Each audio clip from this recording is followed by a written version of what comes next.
Les serpents sont parmi les prédateurs les plus redoutés de la Terre. Avec leur venin et leurs attaques silencieuses, la plupart des animaux restent à bonne distance.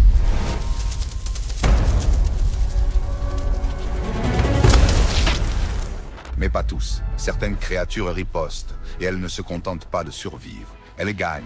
Des oiseaux qui descendent en piqué sans peur. À la mangouste courageuse qui affronte les cobras, ces animaux ne reculent pas. Qu'est-ce qui les rend si audacieux? Comment vaincre l'un des chasseurs les plus dangereux de la nature? Découvrons-le. Numéro 20. Mangouste. Les serpents règnent avec du venin, du silence et de la vitesse, mais il y a un animal qui ne s'en soucie pas, un qui a appris à les battre. La mangouste peut sembler un petit carnivore sans rien de spécial, mais c'est l'un des combattants de serpents les plus intrépides du royaume animal. Leur vitesse et leurs réflexes en font des adversaires dangereux. En combat, ils se déplacent si rapidement d'avant en arrière qu'il est difficile pour le serpent d'avoir un coup net. Leurs mâchoires sont puissantes et leurs peaux sont suffisamment épaisses pour offrir une certaine protection contre les crocs. Ce qui rend les mangoustes encore plus dangereuses, c'est leur intelligence lors d'un combat. Un mangouste ne frappe pas n'importe où, elle vise l'arrière de la tête du serpent. Cette zone, si elle est bien frappée, peut finir le combat en quelques secondes. Les mangoustes utilisent aussi des mouvements pour confondre les serpents. Elles gardent le serpent en alerte, épuisant son énergie tout en restant juste hors de portée. Et quand elles se font mordre, cela les finit rarement. Les mangoustes sont conçus pour gérer le venin. Leur corps produisent une glycoprotéine spéciale qui s'accroche aux protéines toxiques du venin, l'empêchant de se répandre. Cela signifie qu'une morsure pouvant tuer un autre animal ne les arrêtera pas toujours, ce qui est encore plus impressionnant.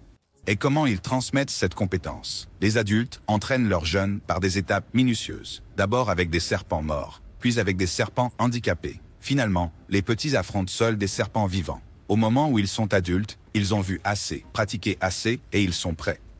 Les serpents peuvent être redoutés à travers la nature, mais même eux savent que lorsqu'une mangouste est dans les parages, il vaut mieux s'éloigner. Numéro 19, aigle-serpent.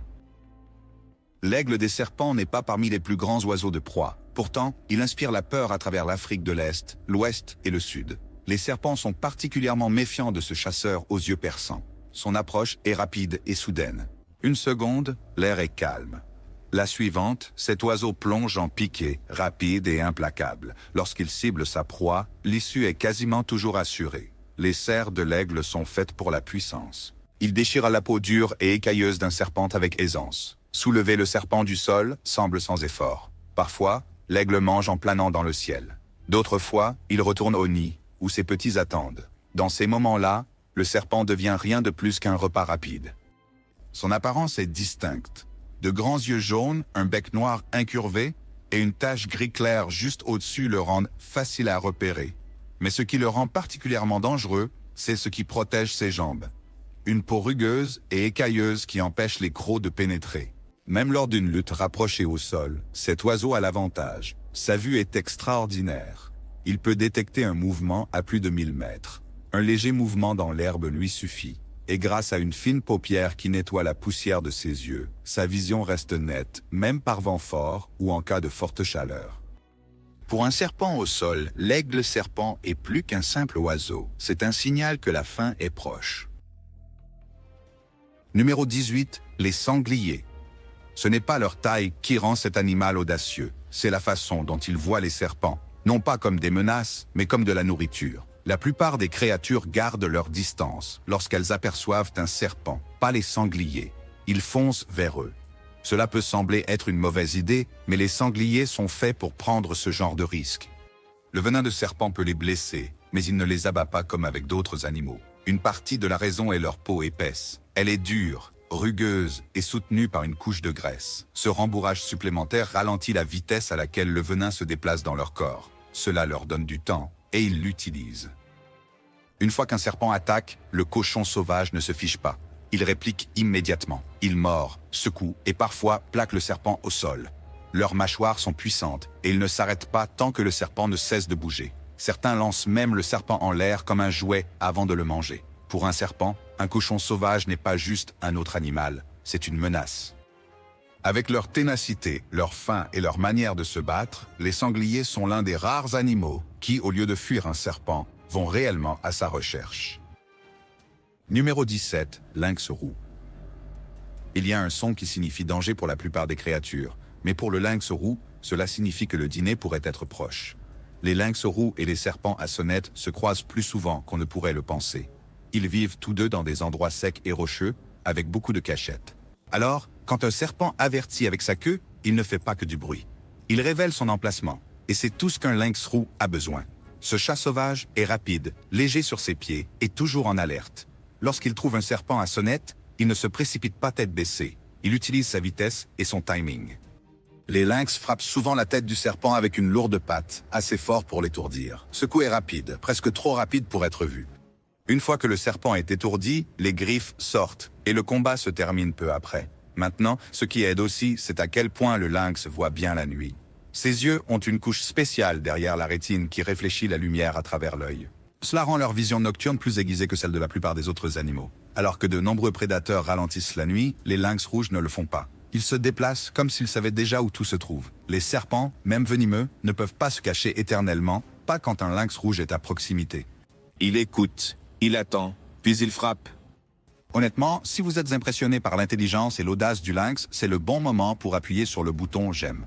Cela aide la chaîne et nous indique que vous voulez plus de contenu comme celui-ci. En plus, sérieusement, à quelle fréquence voyez-vous un chat s'attaquer à un serpent venimeux? Numéro 16, les coyotes. Ce qui semble être de l'errance est souvent une chasse prudente. Et pour les serpents, cette erreur de jugement peut tout coûter. Les coyotes ont la réputation d'être adaptables. Ils mangeront à peu près tout ce qu'ils peuvent attraper ou récupérer. Cela inclut les serpents et pas seulement les inoffensifs. Même les serpents venimeux comme les cobras et les vipères finissent au menu. Dans la nature, la survie dépend de ce que vous pouvez trouver, et les serpents sont souvent la cible la plus disponible. Les coyotes n'hésitent pas à tenter leur chance. Ils ne tombent pas par hasard sur une chasse aux serpents. Il y a une méthode à cela. Les coyotes utilisent une technique appelée moosing. Ils restent complètement immobiles, écoutant attentivement. Dès qu'ils entendent le moindre mouvement, ils passent à l'action. Leur saut est rapide et vif. Lorsque leur proie réagit, il est déjà trop tard. Ce qui rend ce mouvement si efficace, c'est leur audition. Les coyotes peuvent détecter de minuscules sons à des distances impressionnantes. Un serpent pourrait penser qu'il est en sécurité, caché sous l'herbe ou derrière un rocher, mais un léger sifflement ou un frottement contre les feuilles suffit à le trahir. Pour un humain, le son pourrait être à peine perceptible. Pour un coyote, c'est un signal clair. Ce mélange de patience et de précision fait des coyotes une véritable menace pour les serpents. Tandis que le serpent croit rester hors de vue, le coyote est déjà en train de se rapprocher. Et une fois qu'il attaque, il y a rarement une deuxième chance. Numéro 15, le grand-duc. Quand il s'agit de grands oiseaux dont les serpents devraient vraiment avoir peur, le grand-duc d'Amérique est en tête de liste. Cet oiseau se déplace si vite et frappe si fort que les serpents ont à peine le temps de réagir. Un instant, ils prennent le soleil ou rampent dans l'herbe. Ensuite, ses larges ailes sont déjà déployées au-dessus d'eux, et il n'y a rien qu'ils puissent faire. Une grande raison pour laquelle ces hiboux sont si dangereux est leur serre. Ces griffes ne sont pas une plaisanterie. On a mesuré qu'elles exercent une pression entre 200 et 500 livres. C'est suffisant pour causer de réels dégâts à un humain, sans parler d'un serpent. Quand ces serres s'enclenchent, c'est terminé rapidement. Cette puissance brute fait du grand-duc un des prédateurs les plus redoutés. Il ne s'attaque pas seulement aux serpents. Les grenouilles, les rongeurs, les insectes comme les scorpions font tous partie du régime alimentaire du hibou. Si cela bouge et que c'est assez petit, c'est une cible, et le hibou sait comment s'attaquer à chacune différemment. Il chasse avec détermination et ne perd pas de temps. Ce qui est vraiment incroyable, c'est la rapidité avec laquelle ils font tout cela. La façon dont ils volent et frappent, c'est presque trop fluide pour être remarqué. C'est une partie de la raison pour laquelle ils ont une forte réputation en Amérique du Sud et centrale. En fait, ils sont connus comme les rapaces les plus puissants de ces régions, et pour de bonnes raisons. Ils sont faits pour un vol silencieux, une prise ferme et une visée parfaite. Numéro 14. Les buses à queue rousse. Les serpents aiment rester cachés. Ils dépendent de leur capacité à se fondre dans leur environnement. C'est leur plus grande force. Mais les faucons, eux, n'ont pas besoin de se cacher. Ils ont juste besoin d'une vue dégagée et du bon moment. Et en matière de timing, les faucons à queue rousse sont des pros. Ces oiseaux sont partout en Amérique du Nord. Vous en avez probablement vu un sans même vous en rendre compte. Ils se perchent en hauteur, complètement immobiles. les poteaux téléphoniques, les grands arbres, les falaises rocheuses. C'est là qu'ils campent, scrutant tout en dessous. Leurs yeux peuvent détecter le moindre mouvement, un mouvement de queue, un léger déplacement dans l'herbe. Une fois qu'ils repèrent un serpent, c'est parti. Avant que le serpent ne puisse s'enrouler ou fuir, le faucon frappe. Ses serres acérées s'abattent avec une force sérieuse. Parfois, l'impact seul suffit. Sinon, ils écrasent ou étouffent leur proie jusqu'à ce qu'elle cesse de bouger. C'est fini rapidement. Dans certaines régions, les serpents font une si grande partie de leur alimentation qu'ils représentent plus de 40% de ce qu'ils mangent. Cela en dit long sur leur habileté à les chasser. Les serpents peuvent être redoutés par de nombreux animaux, mais pas par celui-ci. Les buses à queue rousse ne bronchent pas. Numéro 13. Araignée à dos rouge. Vous ne regarderiez probablement pas 2 fois quelque chose à peine de la taille de votre ongle, mais dans les contrées sauvages de l'Australie, même la plus petite créature peut causer de sérieux problèmes à un serpent. Et cette fois-ci, ce n'est pas un oiseau, pas un lézard, et pas certains mammifères sauvages. C'est une araignée. Les araignées redback ne semblent peut-être pas impressionnantes au premier abord. Elles sont petites, noires, et se cachent généralement dans les coins, les cabanons et les buissons. Mais ne te laisse pas tromper par leur taille. Ces araignées sont réputées pour être parmi les plus venimeuses du pays. Présentes à la fois dans les villes et le désert, les redbacks savent comment transformer leurs toiles en pièges mortels. Ces toiles ne sont pas propres ou belles. Elles sont enchevêtrées et irrégulières, s'étendant de branches basses ou de fissures jusqu'au sol. Ce désordre n'est pas une erreur, c'est un piège. Tout ce qui rampe à proximité, en particulier un petit serpent, pourrait se retrouver coincé avant même de savoir ce qui s'est passé. Chaque fois qu'un jeune ou petit serpent est pris dans la toile, l'araignée se déplace rapidement, mordant le serpent et l'injectant avec suffisamment de venin pour le paralyser. Une fois que cela se produit, il n'y a pas d'échappatoire. Maintenant, les redbacks ne chassent pas les serpents exprès, mais si l'occasion se présente, ils ne reculent pas. Ils savent comment gérer quelque chose de plus grand qu'eux-mêmes, et cela les rend plus dangereux qu'ils n'en ont l'air. Numéro 12. Blaireaux à miel. Les blaireaux à miel sont surtout connus pour voler du miel et résister aux piqûres d'abeilles. Mais ce n'est qu'une partie de l'histoire. Ces animaux intrépides sont omnivores, ce qui signifie qu'ils mangent un peu de tout. Cela inclut les serpents, et pas seulement les petits ou les faciles. Les ratels s'attaquent aux grands serpents venimeux sans hésitation. Ils foncent, dents en avant, griffes sorties, et se battent avec pleine force. Ça mord, ça griffe et ça continue jusqu'à ce que le serpent ne puisse plus bouger. Leur succès vient de quelques traits clés. Premièrement, leur résistance au venin. Bien qu'ils ne soient pas complètement immunisés, ils peuvent être mordus par un serpent venimeux et continuer à se battre. Même s'ils ralentissent pendant une courte période, ils se rétablissent généralement et retournent au combat. Ensuite, il y a la peau. Elle est épaisse et lâche, bien plus résistante que celle de la plupart des animaux de leur taille. Les crocs de serpent ont du mal à la percer. Cela donne au ratel quelques secondes supplémentaires, souvent suffisantes pour remporter la bataille.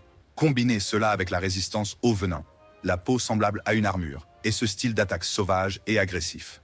Il n'est pas étonnant que les serpents choisissent de s'éloigner lorsqu'ils voient cette créature approcher.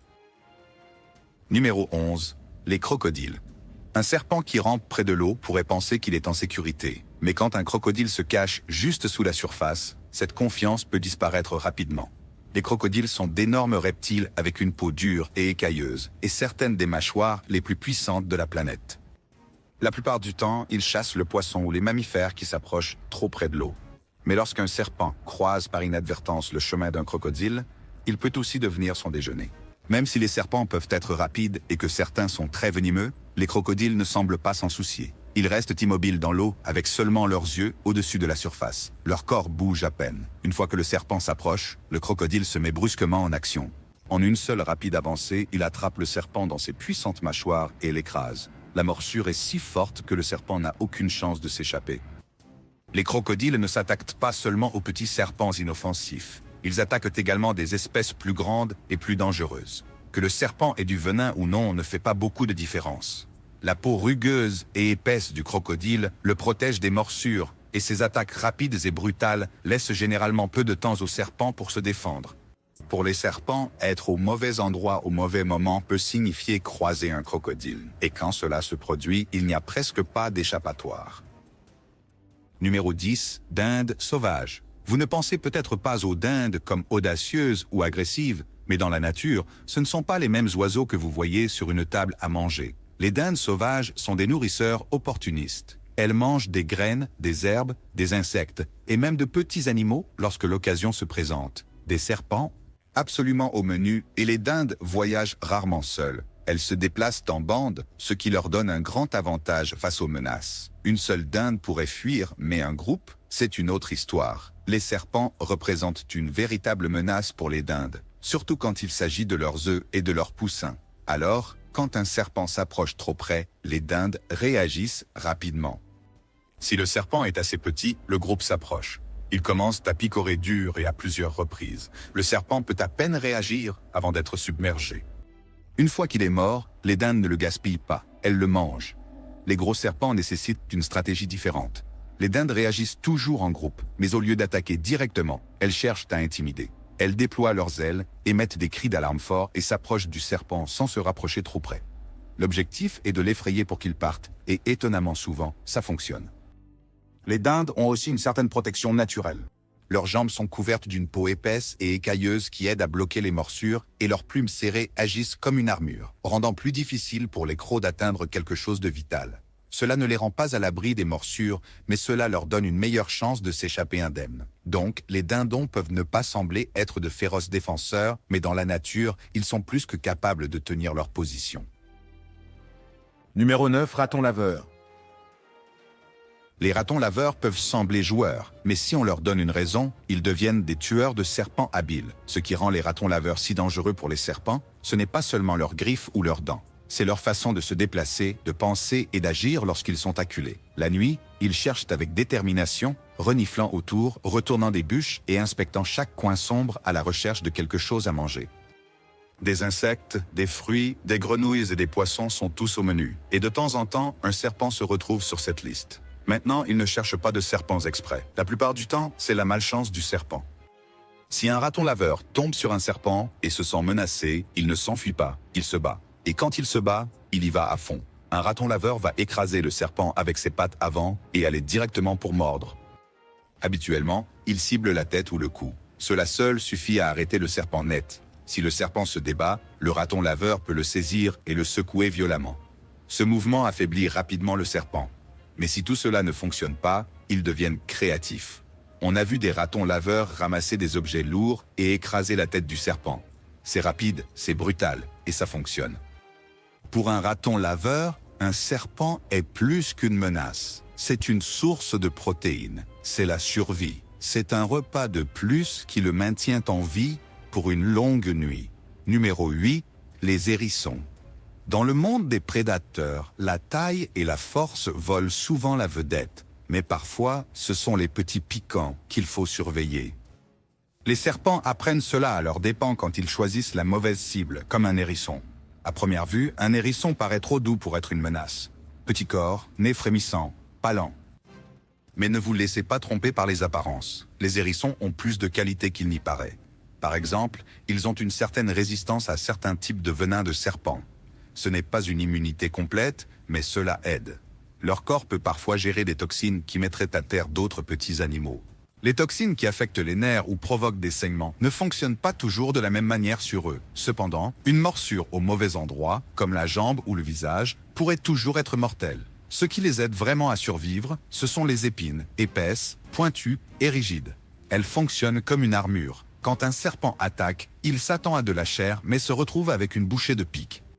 Ce genre d'erreur peut déchirer l'intérieur de ses mâchoires et même blesser son visage ou son cou. Pendant que le serpent est désorienté, le hérisson agit rapidement. Il s'avance et mord, souvent en visant la tête du serpent. Une seule morsure bien placée peut mettre fin au combat sur le champ. C'est une bataille inattendue. Un prédateur venimeux contre un mangeur d'insectes épineux. Mais au final, le hérisson sort souvent victorieux. Numéro 7, glouton. Les gloutons peuvent ressembler à un mélange entre une moufette et un ourson, mais ils ne sont pas à prendre à la légère. Ce qu'ils manquent en taille, ils le compensent par leur combativité pure. Ces animaux sont connus pour défier des créatures bien plus grandes qu'eux, et ils n'hésitent pas quand il s'agit de serpents venimeux. Le nez d'un carcajou est l'un de ses meilleurs outils. Il peut flairer des proies enterrées sous la neige, la terre ou cachées dans l'herbe épaisse. Ce genre de compétence de suivi est un problème pour les serpents qui comptent sur le fait de se cacher pour rester en sécurité. Mais une fois que le carcajou se rapproche, le vrai danger commence. Ils se déplacent rapidement, très rapidement. Leurs griffes sont longues et acérées, leur donnant un avantage lorsqu'il s'agit d'attraper, creuser ou immobiliser tout ce qui essaie de s'échapper. Ils ne chassent pas les serpents à découvert. Ils préfèrent attendre à couvert, puis surgir sans avertissement. Même les crotales et les mocassins d'eau ont du mal à réagir à temps. Si le serpent frappe, il échoue souvent à infliger une morsure profonde. La fourrure épaisse du carcajou agit comme une armure, lui donnant une chance de terminer le combat. Les carcajous ne fuient pas le danger, ils l'affrontent directement. Et quand il s'agit de serpents, cette attitude intrépide fait toute la différence. Numéro 6, moufette. La plupart des gens connaissent les moufettes pour une chose, et c'est leur spray. L'odeur suffit à faire réfléchir à 2 fois n'importe quel prédateur avant de s'en prendre à elle. Mais il y a plus aux moufettes que ça. Croyez-le ou non, elles sont en fait des chasseuses habiles quand il s'agit de serpents. Les moufettes mangent généralement des insectes, des vers et de petits rongeurs comme les souris. Elles creusent dans la terre, reniflant les insectes et les larves. Mais leur menu n'est pas fixe. Il change en fonction de ce qui est disponible. C'est là que les serpents interviennent. Les serpents à sonnette en particulier font partie de leur régime alimentaire. Vous voyez, les moufettes sont l'un des rares animaux immunisés contre le venin de serpent. Même de grandes doses, du genre à tuer un chien en quelques minutes, ne semblent pas les affecter. Cela donne aux moufettes un grand avantage. Elles n'ont pas à s'inquiéter d'être mordues lorsqu'elles attaquent. Elles utilisent leurs griffes pour déterrer les serpents qui se cachent dans les terriers. Une fois qu'ils les trouvent, ils avancent rapidement. Leurs dents acérées vont directement vers la tête ou le cou du serpent. La morsure est rapide, et une fois que le serpent est mort, la moufette le mange. Pendant les mois plus chauds, si vous voyez une moufette près de votre jardin ou autour de votre propriété, cela pourrait en réalité vous rendre service. Les serpents à sonnette ont tendance à éviter les zones où les moufettes sont actives. Ils connaissent le risque, les moufettes ne les craignent pas, et si elles en ont l'occasion, elles les tueront et les mangeront. Donc, alors que la plupart des gens essaient d'éviter les moufettes, les serpents ont une raison encore meilleure de les fuir. Numéro 5, civette. La civette ne semble pas dangereuse, mais pour un serpent, cela pourrait être l'une des pires choses à rencontrer. Les civettes ressemblent aux chats de plusieurs façons. Ces créatures possèdent des réflexes aigus et des instincts astucieux. De plus, elles ont un estomac assez résistant pour supporter des repas que la plupart des animaux évitent, comme les mille-pattes toxiques et les termites agressives. Les choses qui rendraient les autres malades affectent à peine la civette. Cela seul révèle à quel point leur corps est résistant. Bien que les serpents ne soient pas leur principale source de nourriture, les civettes ne reculent pas devant eux. Si l'un d'eux croise leur chemin, le civette réagit sans hésitation. Leurs mouvements rapides les aident à esquiver les coups mortels. Plus important encore, ils savent quand attaquer et exactement où mordre. Ce qui rend vraiment les civettes une menace pour les serpents, c'est leur résistance biologique au venin. Là où d'autres animaux s'effondreraient d'une seule morsure, les civettes tiennent bon. Le venin ne submerge pas leur système. Dans de nombreux cas, cela les affecte à peu près autant qu'une légère maladie. Ce type de résistance est rare, même chez les prédateurs robustes. Les experts pensent que cette résistance s'est développée au fil du temps, façonnée par leur régime alimentaire inhabituel et la façon dont leur corps évolue. En consommant régulièrement des créatures venimeuses, les civettes ont peut-être développé une défense naturelle forte contre les toxines, y compris celle du venin de serpent. Donc, bien que la civette ne semble pas dangereuse à première vue, elle a mérité sa place parmi les animaux que les serpents évitent instinctivement. Alors, considérez-vous la civette plus impressionnante que le ratel ou la moufette lorsqu'il s'agit de combattre les serpents? Faites-nous part de vos réflexions dans la section des commentaires. Numéro 4, les suricates. Il y a quelque chose de remarquable dans la façon dont les suricates se tiennent droits, scrutant la terre de leurs yeux perçants. On ne s'attendrait pas à ce que de si petites créatures affrontent un serpent, mais elles le font. Et ce n'est pas seulement de temps en temps.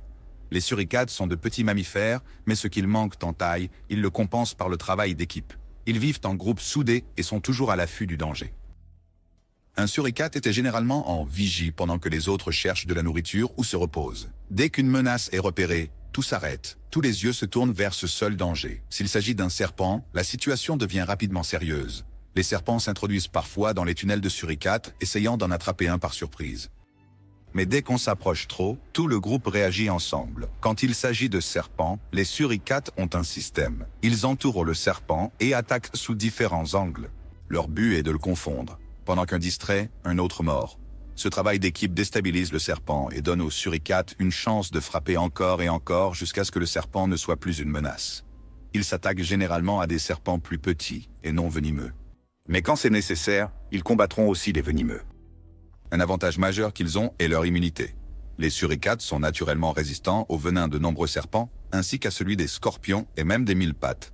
Cette résistance, combinée à leur rapidité et à leur stratégie de groupe, fait des suricates un sérieux problème pour tout serpent. Peu d'animaux affronteront un prédateur venimeux et s'en sortiront sans problème, mais les suricates le font. Et ils le font ensemble. Numéro 3. Oiseau secrétaire. Certains prédateurs planent d'en haut. D'autres se déplacent avec prudence à travers l'herbe, ne comptant pas sur la taille ou le vol, mais sur la puissance et la précision. L'oiseau secrétaire appartient à cette seconde catégorie, et il n'hésite pas lorsqu'un serpent croise son chemin. Cet oiseau n'est pas comme ceux que vous voyez perchés dans les arbres ou planant dans le ciel. Il passe plus de temps à arpenter le sol qu'à voler. Avec de longues jambes droites et un regard perçant fixé sur le sol, il patrouille les espaces ouverts à la recherche de mouvement. Son style de chasse est concentré et délibéré. Et quand des serpents sont impliqués, c'est encore plus impressionnant. Les serpents venimeux, y compris les cobras et les vipères, font partie de son régime alimentaire régulier. L'oiseau secrétaire ne recule pas devant le danger. Il le confronte directement. Son nom latin, Sagittarius serpentarius, signifie « archer des serpents ». Le nom convient, mais pas pour les raisons que vous pourriez attendre. Au lieu de flèches, il utilise la force mortelle de ses jambes. Chaque coup atterrit avec une force remarquable. En fait, il peut donner un coup avec une force 5 fois plus lourde que son propre poids corporel. C'est suffisant pour écraser le crâne d'un serpent en un instant. Ce qui le distingue vraiment, c'est la vitesse. Il peut entrer, frapper et se retirer avant que le serpent ne puisse répondre. Avec des griffes acérées, des réflexes rapides et une approche calme, le serpentaire est l'un des seuls oiseaux capables de chasser des serpents venimeux avec peu de risque pour lui-même. Numéro 2. Opossums. Vous ne vous attendriez probablement pas à ce qu'une créature qui se dandine comme si elle venait de sortir du lit effraie un serpent, mais il y a plus dans les opossums qu'il n'y paraît. Les opossums ont tendance à se faire discrets et à chercher des choses comme des fruits, des insectes ou des restes de nourriture. Mais quand les temps sont durs ou que la nourriture se fait rare, ils pourraient s'attaquer à quelque chose d'inattendu, comme un serpent. Maintenant, les opossums ne se réveillent pas en planifiant de chasser des serpents. Ce n'est pas vraiment leur style. Mais si un petit serpent ou un serpent blessé croise le chemin d'un opossum affamé, le serpent pourrait finir par être le dîner. Ce qui rend les opossums vraiment intéressants cependant, c'est la façon dont ils gèrent le danger. Si un serpent ou quoi que ce soit d'autre les menace, ils ont quelques astuces. L'un de leurs mouvements les plus célèbres est de faire semblant d'être morts. Mais ce n'est pas seulement tomber et jouer immobile. Ils y vont à fond. Leur corps se relâche, les yeux regardent dans le vide et la respiration ralentit au point qu'il est difficile de dire qu'ils sont en vie. Certains laissent même leur langue pendiller. L'acte peut durer plusieurs minutes et cela trompe beaucoup d'éventuels attaquants. Ils ont également une manière plus bruyante de se défendre. S'ils pensent que l'acte de mort simulée ne fonctionnera pas, ils pourraient siffler, baver et montrer leurs petites dents pointues. Tout cela est destiné à effrayer tout ce qui essaie de les embêter. Les opossums sont également naturellement résistants aux venins de serpents comme les crotales, les mocassins cuivrés et les mocassins d'eau. Cela signifie qu'ils peuvent être mordus et survivre. Il y a une protéine dans leur sang qui empêche le venin de causer des dommages graves. Les scientifiques ont en fait étudié ces protéines pour aider à créer des traitements contre les morsures de serpents chez l'homme. Alors oui, les serpents devraient peut-être y penser à 2 fois avant de s'y frotter. Numéro 1, dragon de Komodo. Dans les paysages accidentés de l'Indonésie, un lézard se distingue des autres, et même les serpents venimeux ne peuvent pas le vaincre. Le dragon de Komodo appartient à la famille des varans, qui est un groupe de reptiles connus pour leur force, leur rapidité et leur adaptabilité. Mais le dragon de Komodo se démarque. Ce n'est pas seulement grand, c'est un prédateur dominant, tout à fait capable de se défendre contre presque tout dans son habitat. Grâce à leur taille et à leur puissance physique pure, les dragons de Komodo dominent généralement les écosystèmes dans lesquels ils vivent. Ils sont solidement au sommet de la chaîne alimentaire, ne faisant face qu'à peu de menaces naturelles. Leur style de chasse est direct et agressif. Qu'ils ciblent des insectes, des oiseaux ou même de grands mammifères, ils comptent sur des poussées soudaines de vitesse et une force brute pour abattre leurs proies.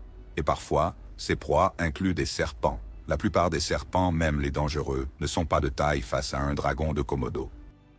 Les adultes peuvent dépasser 8 pieds de longueur et peser plus de 150 livres. Leur corps musclé, leurs membres épais et leur puissante queue les rendent difficiles à blesser. Et leur peau, constituée d'écailles renforcées et résistantes, sert presque de blindage. C'est le genre de protection que la plupart des serpents ne peuvent tout simplement pas traverser. Même le cobra royal, l'un des serpents les plus venimeux de la planète, fait face à un sérieux désavantage. Son venin peut être mortel, mais la peau épaisse du dragon de Komodo rend difficile l'enfoncement des crocs. Et même si la morsure parvient à atteindre sa cible, le dragon recule rarement. Son corps est remarquablement résilient, lui permettant de continuer à se battre longtemps après que la plupart des animaux se retireraient. Les dragons de Komodo n'évitent pas les conflits, ils les embrassent. On les a vus charger contre des cochons, des cerfs et même des buffles d'eau. Ils comptent sur la force, pas sur la discrétion, pour gagner. Alors, lorsqu'un serpent se retrouve face à un dragon de Komodo, les chances sont grandement contre lui. Eh bien, les animaux intrépides ne sont qu'une partie du tableau d'ensemble. Nous explorons tout ce qui vous fait réfléchir, la nature, la science, l'inconnu et tout ce qui se trouve entre les deux. Abonnez-vous maintenant pour être prêt pour ce qui vient ensuite. Merci d'avoir regardé. À bientôt dans la prochaine vidéo.